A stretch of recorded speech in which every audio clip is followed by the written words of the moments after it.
Police को सूचना मिली कि एक रेशमा खातून नाम की महिला है, उसके द्वारा अपने 2 सहयोगियों के साथ मिलकर अपने पति की हत्या कर दी गई है।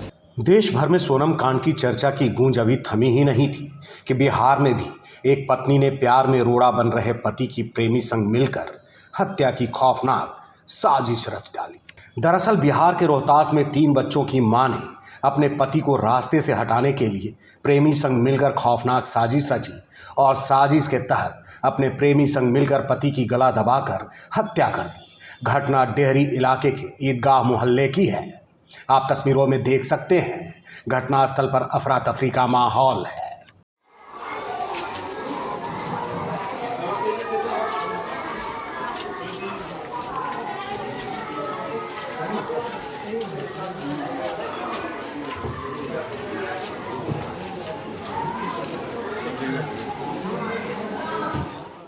घटना के संबंध में बताया जाता है कि ईदगाह मोहल्ला निवासी मोहम्मद अशरफ की पत्नी रेशमा खातून की नील कोठी के रहने वाले मोहम्मद इश्तिहार हसन से पिछले 8 सालों से प्रेम प्रसंग चल रहा था, जिसकी भनक पति को लग चुकी थी। पत्नी के इस करतूत के बारे में पति ने अपने पूरे परिवार को बता दिया था और पत्नी को समझाया भी था, लेकिन प्रेम इतना परवान चढ़ा था कि वो मानने वाली नहीं थी।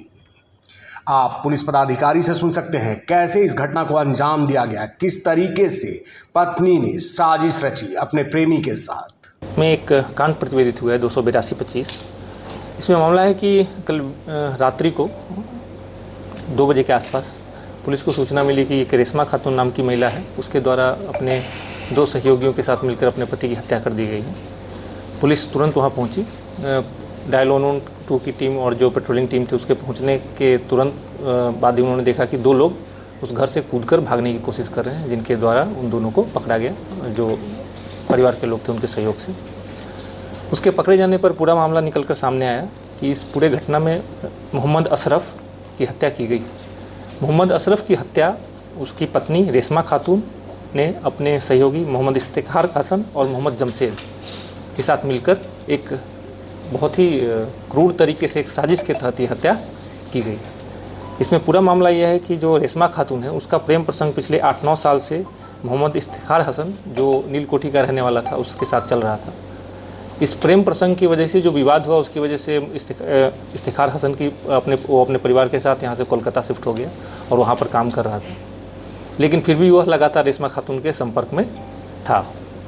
इसी बीच जो मृतक मोहम्मद अशरफ है उसकी तबीयत ख़राब थी। उसकी तबीयत ख़राब होने का फ़ायदा उठाकर रेशमा खातून ने एक बहुत ही खौफनाक तरीके से एक साजिश रची, जिस साजिश के तहत इस तरह का योजना बनाया गया कि रात्रि में जो इश्तिहार है और उसका एक सहयोगी मोहम्मद जमशेद, दोनों को बुलाकर इसकी हत्या कर दी जाएगी और पड़ोसियों और बेटे को सबको बताया जाए कि बीमारी से इसकी मौत हो गई। इसी साजिश के तहत बीती रात्रि रेशमा खातून ने अपने पड़ोसियों को सबको बताया कि इनके पति की तबीयत ख़राब है, आप लोग ज़्यादा शोर नहीं करें, जल्दी सो जाएं, ऐसा बोल के अपने बच्चों को और सारे जो ऊपर रहने वाले किराएदार थे उनको सुला दिया और रात्रि लगभग 1 बजे के आसपास धीरे से दरवाज़ा खोल के दोनों को अपने घर में प्रवेश करा दिया।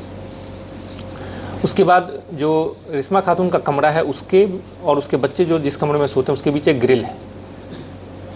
दोनों अपने सहयोगियों को अपने कमरे में घुसाकर उस ग्रिल को बंद कर दिया ताकि बच्चे अंदर नहीं आ पाए।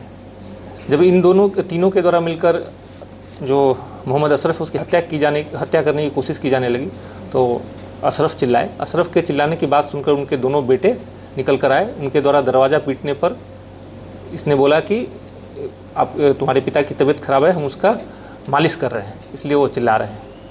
फिर भी बेटों को शक हुआ, उनके द्वारा ज़ोर ज़ोर से चिल्लाकर अपने जो नीचे पड़ोसी थे उनको बुला लिया गया और उनके द्वारा आधा घंटा तक दरवाज़ा पीटने पर दरवाज़ा खुला। दरवाज़ा खुलने पर उन दोनों लोगों ने देखा कि जो मोहम्मद अशरफ है वो मर चुके थे और जो दोनों हत्यारे थे वो भागकर बालकनी में छुपे हुए थे। जब परिजनों ने उन दोनों को पकड़ लिया तो भागने की कोशिश में छत से जो उसमें से एक अपराधी था वो कूद गया और कूद के वो भाग नहीं पाया। भागने के क्रम में पुलिस द्वारा उसको पकड़ लिया गया। उसके पकड़े जाने के बाद और जो रेशमा खातून है इनके पकड़े जाने के बाद पूरा मामला निकलकर सामने आया, जिसमें जो उनके दोनों बेटे बेटी और जो रेंटर हैं वो सब लोगों के द्वारा पूरे घटना की पुष्टि की गई और पूरा सिलसिलेवार तरीके से बताया कि कैसे इस घटना को अंजाम दिया गया है। तो इस प्रकार इस हत्याकांड में पुलिस और के द्वारा त्वरित कार्रवाई करते हुए और परिजनों द्वारा भी समय रहते पुलिस को सूचना दी गई, जिसकी वजह से अपराधी भागने में नाकामयाब रहे। उनको घटनास्थल से पकड़ा गया। इस घटना में पूरी तरह से तकनीकी और मानवीय साक्ष्य मौजूद हैं। जिस तरीके से इस घटना को अंजाम दिया गया, इसमें तुरंत ही चार्जशीट करके इन लोगों को सजा दिलाने की कार्रवाई की जाएगी। चल रहे थे, इनको कुछ दिन पहले से टाइफाइड से पीड़ित थे। अभी कल रात को भी इनकी तबीयत थोड़ी नासाज थी।